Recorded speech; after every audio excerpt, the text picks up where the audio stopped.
जैसे एक बकरा होता है ना, बकरे को उसका मालिक बहुत खिलाता पिलाता है, बहुत प्रेम दिखाता है उसके प्रति। जिसका मालिक है बहुत प्रेम दिखाता है, बकरे को नाम भी दे देता है, बहुत खिलाता पिलाता है। जब बकरा बड़ा हो जाता है, मोटा हो जाता है, तो उसका मालिक क्या करता है उसके साथ? उसको बेच देता है कसाई खाने में, कसाई के हाथों बेच देता है। और वो कसाई क्या करता है? उस बकरे को काट देता है। इस संसार में ऐसा ही है, सकाम कर्मों में जो लगे हुए हैं वो बकरे के जैसे हैं।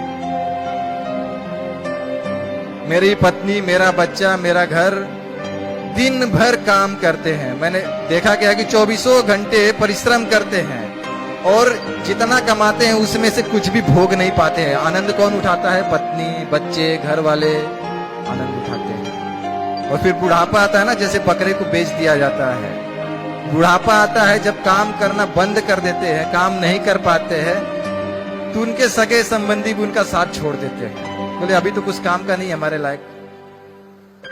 सगे संबंधी भी साथ छोड़ देते हैं, ऐसा देखा गया है संसार में। फिर बोलते हैं तुम जियो चाहे मरो, अब तो हमारा बन गया, अब तुम्हारा जो भी हो। तो सकाम कर्मों में लिप्त रहने पे ऐसा ही होता है। लेकिन अगर भक्ति करते हैं तो भगवान आश्वासन देते हैं, कौनते है प्रति जानी ही न में भक्त्या पश्यति। जो मेरी शरण में आता है उसका कभी विनाश नहीं होता।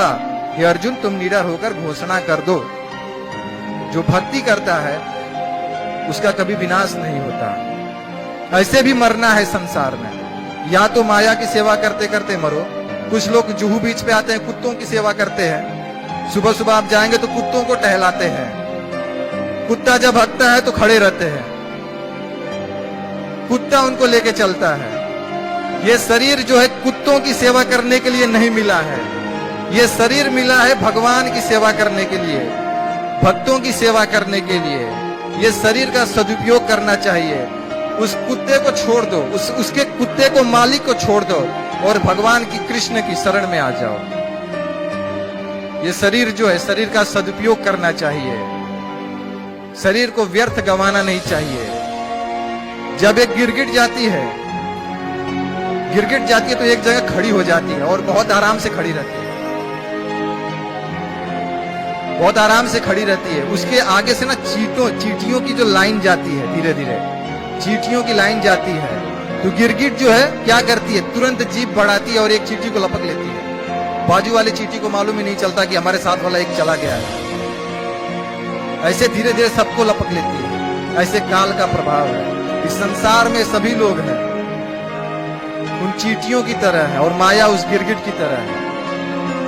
एक एक करके सबको लपक रही है, लेकिन लोगों को मालूम नहीं चल रहा है कि लोग मर रहे हैं। हमारे सगे संबंधी चले गए, मेरे दादा परदादा, मेरे मित्र सभी चले गए, लेकिन लोग सोचते हैं नहीं, मैं नहीं जाऊंगा, मैं तो जीऊंगा।